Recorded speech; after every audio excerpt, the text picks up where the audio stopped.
Megastar Chiranjeevi, victory Venkatesh ఈ హీరోలు టాలీవుడ్లో టాప్ హీరోలు. సీనియర్ హీరోలలో బిగ్గెస్ట్ గ్రాస్ రాబట్టి వీరి సినిమాలు సెన్సేషన్ అయితే క్రియేట్ చేశాయి. ఇప్పుడు రిలీజైన మన శంకర వరప్రసాద్ గారి మూవీలో కలిసి నటించారు. 2026 సంక్రాంతికి ఆడియన్స్ ముందుకొచ్చింది ఈ మూవీ. ఒకే స్క్రీన్లో అద్భుత నటన కనపరిచారు. వీరి యాక్టింగ్కు ఫ్యాన్స్ ఫిదా అయ్యారు. ఇప్పటివరకు చిరంజీవి, వెంకటేష్ సినిమాలు 12 సార్లు బాక్సాఫీస్ దగ్గర క్లాష్ అయ్యాయి. ఈ పోటీలో ఏ హీరో సినిమాలు ఎక్కువగా సక్సెస్ సాధించాయో ఈ వీడియోలో తెలుసుకునే ముందు మీరు మన ఛానల్ ఫస్ట్ టైం చూస్తున్నట్టయితే వీడియో లాస్ట్ వరకు చూసి లైక్ అయితే చేయండి.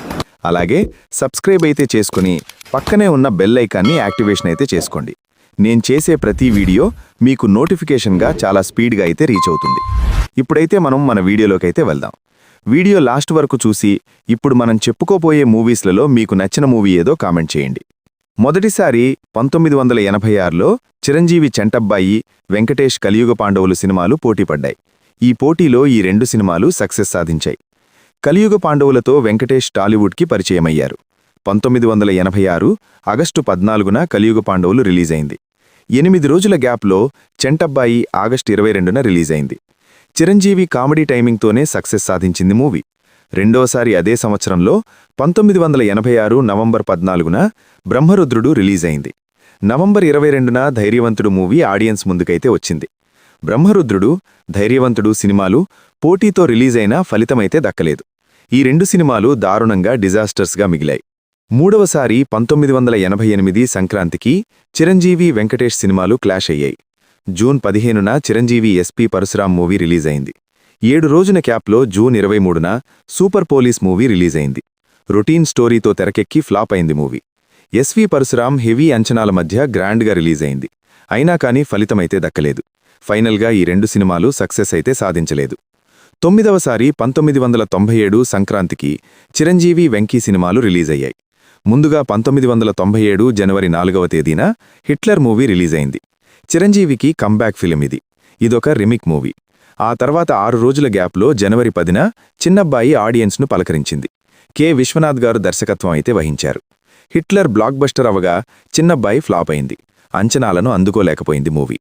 10వసారి 1997 అక్టోబర్లో వీరి మూవీస్ అయితే క్లాష్ అయ్యాయి. మొదటగా 1997 అక్టోబర్ 3న మాస్టర్ మూవీ రిలీజ్ అవ్వగా అక్టోబర్ 7న Pelli Chesukundam movie రిలీజైంది. Master movie వైవిధ్యమైన స్టోరీతో తెరకెక్కి బ్లాక్ బస్టర్గా నిలిచింది.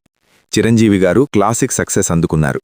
పెళ్లి చేసుకుందాంలో వెంకటేష్, సౌందర్య యాక్టింగ్ మెయిన్ ఎసెట్గా నిలిచింది. ఫ్యామిలీ ఆడియన్స్లో మంచి రీచ్ అయితే వచ్చింది ఈ మూవీకి.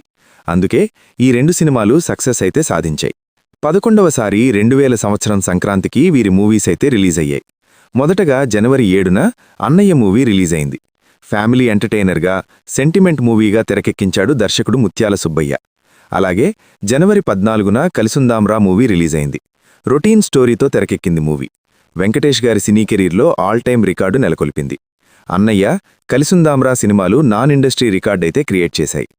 ఇక 12వసారి 2001 సంక్రాంతికి చిరంజీవి మురుగరాజుతో వెంకటేష్ దేవిపుత్రుడు మూవీస్తో పోటీపడ్డారు. మురుగరాజు, దేవిపుత్రుడు ఈ రెండు సినిమాలు నెగటివ్ టాక్ తెచ్చుకుని డిజాస్టర్స్ అయ్యాయి. భారీ అంచనాల మధ్య రిలీజైనా ఫలితమైతే దక్కలేదు. చివరగా ఈ 2026 సంక్రాంతికి రిలీజైన మన శంకర వరప్రసాద్ గారు మూవీలో కలిసి నటించారు. చిరంజీవి గారు మెయిన్ హీరో అయినప్పటికీ వెంకటేష్ గారు కీ రోల్లో నటించారు. మన శంకర వరప్రసాద్ గారు కాకుండా 12 సార్ల వీరి పోటీలో చిరంజీవి గారి సినిమాలు 7 సార్లు, వెంకటేష్ గారి సినిమాలు 9 సార్లు సక్సెస్ సాధించాయి. వీరి బాక్సాఫీస్ పోటీలో వెంకటేష్ గారిది పైచేయి. ఓకేనా ఫ్రెండ్స్, వీడియో అయితే నచ్చిందనుకుంటున్నాను. ఒక మంచి వీడియోతో మళ్ళీ మీ ముందుకైతే వస్తాను.